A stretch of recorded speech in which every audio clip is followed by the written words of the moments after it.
Buenos días. Antes de ver el video, les explico en forma breve por qué este tema es clave para su bolsillo. El anatocismo es cobrar intereses sobre intereses. En Argentina, el artículo 770 del Código Civil y Comercial lo prohíbe, salvo excepciones muy limitadas. ¿Por qué importa?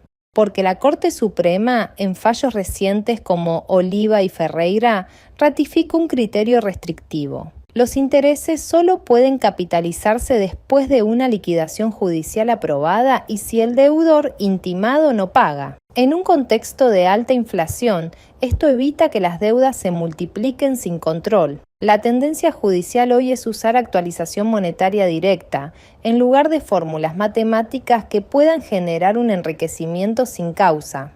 El video que veremos explica, en lenguaje claro, cómo funciona esta regulación, qué dice la jurisprudencia y cómo protege tus derechos como consumidor, trabajador o deudor. Comencemos. Anatocismo. A ver, la palabra puede que suene un poco técnica, pero su efecto es muy, muy real. Y puede ser de verdad devastador, sobre todo cuando hablamos de juicios en Argentina.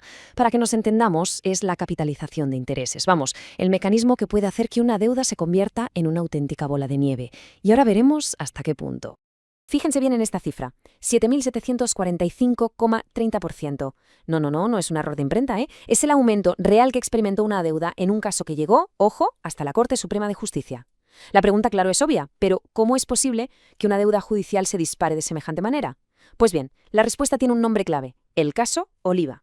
Bueno, pues este va a ser nuestro recorrido. Primero vamos a meternos de lleno en esa deuda bola de nieve. Luego descifraremos la regla general sobre los intereses sobre intereses, con sus excepciones.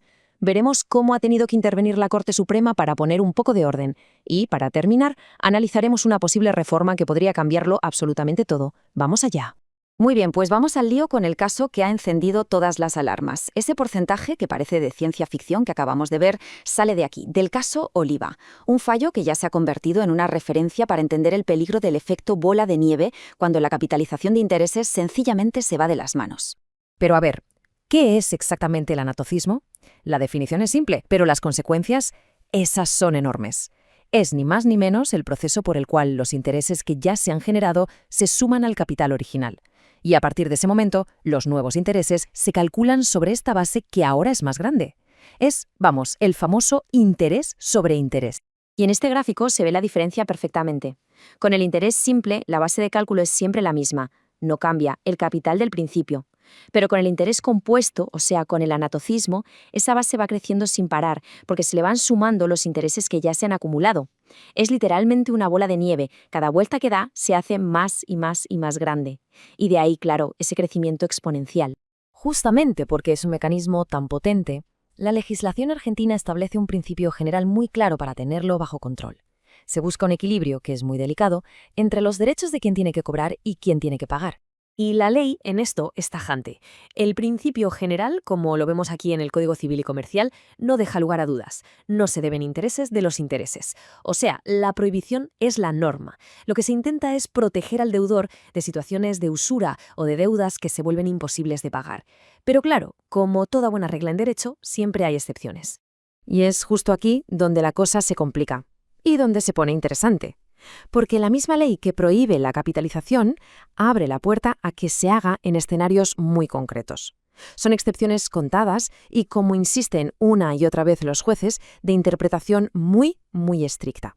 Son básicamente tres. La primera es por un acuerdo privado entre las partes, siempre que esa capitalización no se haga más a menudo que cada 6 meses. Las otras dos son las que nos meten en el centro del debate judicial. Una permite capitalizar una sola vez cuando se notifica la demanda, y la otra lo permite después de una liquidación judicial firme, solo si el deudor no paga cuando el juez se lo ordena. El problema es que la aplicación de estas excepciones, sobre todo en juicios laborales que pueden durar años, generó un auténtico caos de interpretaciones. Esto llevó a resultados tan exagerados como el del caso Oliva, y al final obligó a la Corte Suprema a intervenir para unificar criterios y dejar las cosas claras. Volvemos al caso Oliva. ¿Qué fue lo que dijo la Corte? Pues fue absolutamente demoledora. Calificó esta práctica de capitalización periódica y sucesiva como algo que llevaba a un resultado manifiestamente desproporcionado. Esas fueron sus palabras textuales. Y con ese argumento, ¡zas!, anuló el cálculo que había hecho que la deuda se disparara más de un 7.700%. El punto clave de la decisión fue este. El inciso B del artículo 770 autoriza a sumar los intereses al capital una única vez, al principio del juicio, y punto. Por lo tanto, esa costumbre de algunos tribunales de ir haciéndolo año tras año fue considerada como una práctica sin base legal, una especie de invención que iba totalmente en contra del espíritu de la ley. Vale, entonces, si la capitalización anual y repetida está prohibida, ¿significa que ya no se puede volver a capitalizar en un juicio? Pues no, no es tan simple. Existe otra vía, la del inciso C, y la Corte ha sido muy específica sobre cuándo y sobre todo cómo se puede utilizar. Y aquí el fallo Ferreira es la guía definitiva, vamos, la hoja de ruta. Para poder volver a capitalizar intereses después de una sentencia, no basta con una cosa. Hay que cumplir sí o sí una secuencia de pasos muy estricta. Y ojo, todos y en este orden. Primero, tiene que haber una liquidación aprobada por el juez. Segundo, el juez debe ordenar el pago de esa suma. Tercero, se tiene que notificar formalmente al deudor. Y solo, repito, solo si después de todo esto el deudor no paga, es decir, entra en mora, solo entonces se puede volver a capitalizar. Si falla un solo paso, no vale. Esta tabla es la chuleta perfecta para que quede todo claro. Fijémonos. Caso Oliva. Capitalización rechazada. ¿Motivo? Se aplicaron capitalizaciones sucesivas, una detrás de otra, algo que la ley no contempla. Vamos con Ferreira. También rechazada. Aquí el problema fue otro, faltó la intimación formal al pago, ese paso clave que acabamos de ver. Y ahora, el caso García. Aquí, bingo, aprobada. ¿La diferencia? Pues que aquí se siguió el procedimiento a rajatabla. Liquidación aprobada, orden de pago, intimación formal y finalmente la mora del deudor. Se cumplieron todos los requisitos uno por uno. Toda esta jurisprudencia de la Corte lo que ha hecho es reavivar un debate fundamental. ¿Es suficiente con la ley actual o se necesita una reforma? La discusión ya está sobre la mesa en el ámbito político, con proyectos que buscan cambiar las reglas del juego, sobre todo en el ámbito laboral. Y la pregunta que plantea una de las propuestas más importantes, la llamada Ley de Modernización Laboral, es así de directa. ¿Estamos ante el posible fin del anatocismo en los conflictos de trabajo en Argentina?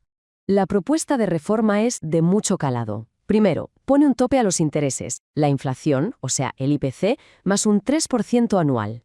Segundo, y esto es clave para lo que estamos hablando, prohíbe explícitamente la capitalización de intereses en estos juicios. ¿Se acabó? Y tercero, crea una nueva figura, el Fondo de Asistencia Laboral, para gestionar las desvinculaciones. Y todo esto al final nos lleva a la pregunta del millón, la que está en el fondo de toda esta discusión. El anatocismo, los fallos de la Corte, la posible reforma, todo gira en torno a un dilema fundamental. ¿Cómo encontramos el equilibrio justo? ¿Cómo se protege el derecho del acreedor a ser compensado sin que la deuda se transforme en una condena financiera que sea imposible de pagar para el deudor? Ese es el gran desafío que tienen sobre la mesa tanto los legisladores como los jueces, y es una pregunta que desde luego va a seguir dando mucho que hablar.